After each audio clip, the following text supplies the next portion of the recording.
L'exposition de Sylvie Delfaux et Sophie Lassègue n'a pas d'intitulé.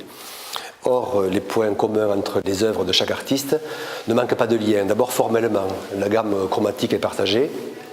Ce qui m'a plu aussi, pour réunir ces deux artistes qui ne se connaissent pas, le graphique. Le rond est très souvent présent, le monolithe est aussi présent par le côté minéral des céramiques et de ce qui est représenté formellement sur les peintures de Sophie Lassègue. L'absence est traitée sur les deux tableaux alors que les traces de l'humain sont partout présentes, ou pratiquement partout présentes.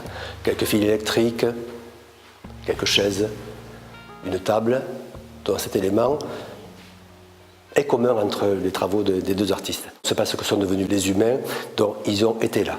Cela pourrait représenter le monde d'après. Chez Sophie Lassègue, c'est très présent par le côté minéral, des restes de maisons, des subsistances, sans que ce soit forcément mortifère. Mais nous sommes passés par là, nous avons laissé quelques traces.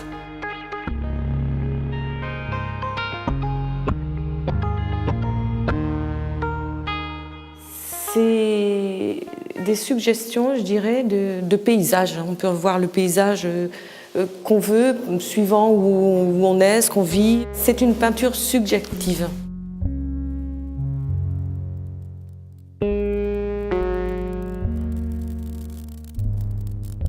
Je travaille la couleur en même temps que la matière, comme j'ai toujours fait, mais sur le noir essentiellement en ce moment. Ce qui m'intéresse, c'est la lumière que peut dégager le noir.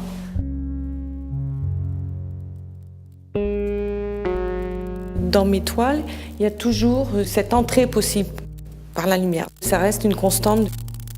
Toujours la lumière qui ressort et une fenêtre pour entrer, faire place à l'imaginaire.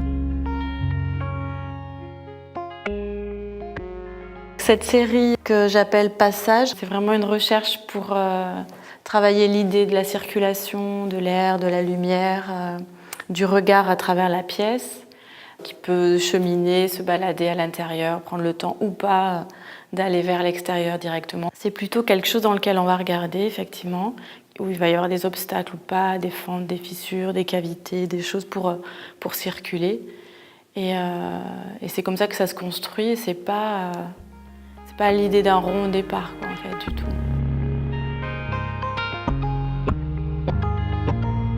La maison est arrivée d'abord comme une image, puis très vite elle est devenue la forme.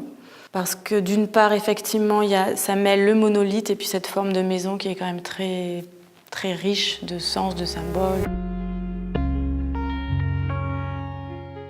Rapidement, ça a permis d'être un support au dessin et de mêler finalement les deux parties de mon travail qui sont d'une part le dessin, la peinture et puis le travail de la terre, le volume. L'arbre était déjà là dans d'autres séries de mon travail depuis longtemps, mais là il est vraiment réapparu.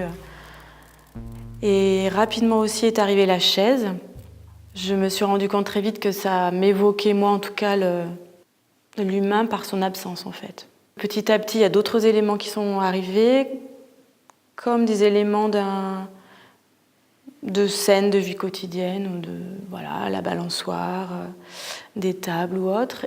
Et j'aime bien ne pas en dire plus en fait, parce que c'est important pour moi que les gens puissent projeter chacun un peu ce qu'ils ont envie d'y mettre. Donc on est à la fois entre l'origine du monde sur certaines œuvres où on voit la germination, la présence qui naît, la vie qui apparaît, et puis aussi cette disparition. Voilà ce qui m'a plu chez les deux artistes.